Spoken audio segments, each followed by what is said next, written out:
Olá, seja muito bem-vindo ao Simplificando Ortopedia. Eu sou Robert Wagner, médico ortopedista. Hoje eu quero conversar contigo sobre a doença de Scheuermann, também conhecido como cifose de Scheuermann. Mas antes de mais nada, eu quero te convidar, se tu está achando nossos conteúdos interessantes, úteis, aproveita para te inscrever aqui no canal, dá o teu joinha aqui e compartilhe o vídeo, ok?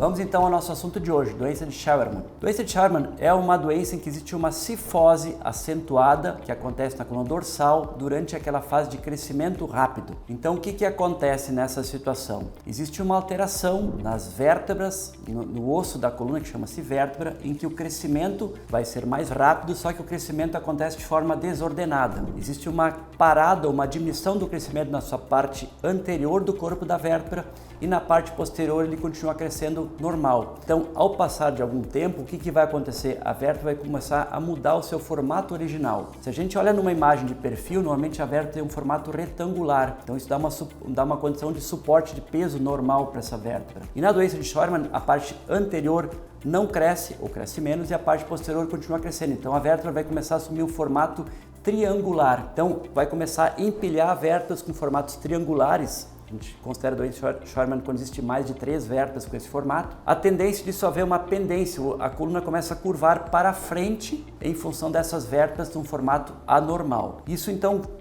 costuma acontecer mais em meninos naquela idade de estirão de crescimento, então ali a partir dos 10 até os 15 anos é a fase que começa a se manifestar esse problema. Não se tem muito bem qual é a causa, qual é a origem disso. O que se sabe, existe essa alteração no crescimento da vértebra, mas o que ocasiona isso não tem um conhecimento muito claro ainda em relação a isso. O que acontece? Qual é o quadro clínico da pessoa que tem a doença de Scheuermann? Na verdade, a pessoa não tem muito sintoma. Normalmente ela vem à consulta mais pela deformidade. Normalmente algum familiar vai trazer aquele adolescente para a consulta preocupado com a postura, que a coluna está ficando bem curvada, corcunda, cifótica, com vários nomes que a gente ouve falar sempre. Então o motivo da consulta normalmente é esse, é uma deformidade que começa a chamar a atenção de algum familiar. Com o passar do tempo, vai começar a apresentar dor e também existe uma situação que essa deformidade ela pode ter vários graus. Então a dor também tem a ver muito com qual é o grau da deformidade. Quando essa deformidade for muito importante, pode haver uma dificuldade da capacidade respiratória, a coluna começa a ter uma certa rigidez, começa de alguma forma a comprimir estruturas nervosas. Então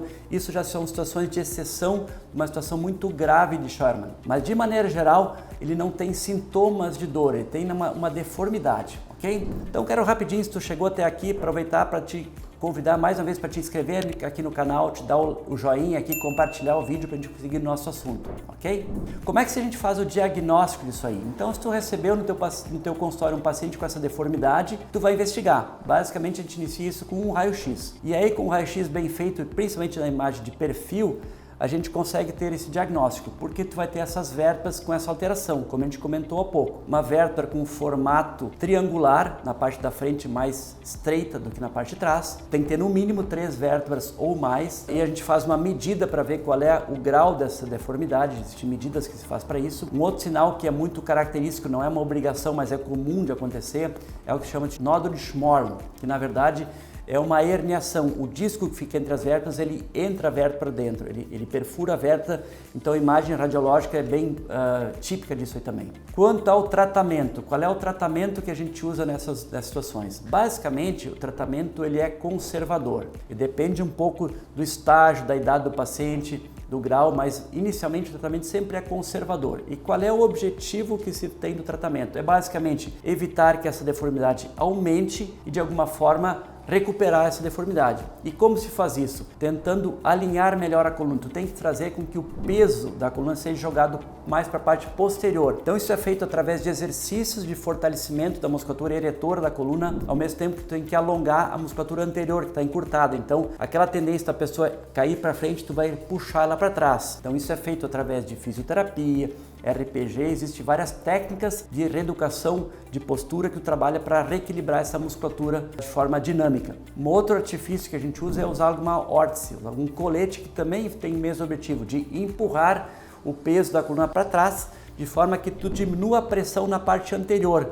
Isso então facilitaria o crescimento dessa vértebra que está afetada na parte anterior. Com essas medidas, a gente faz o tratamento que chama-se conservador, que é a grande maioria das vezes. Quando existe uma curva muito acentuada, quando existem sintomas de dor intratável, quando isso tem uma repercussão respiratória ou neurológica, aí se pensa em alguma cirurgia para fazer essa correção. Então isso são situações de exceção, mas eu tenho que te citar que existe também. Ok?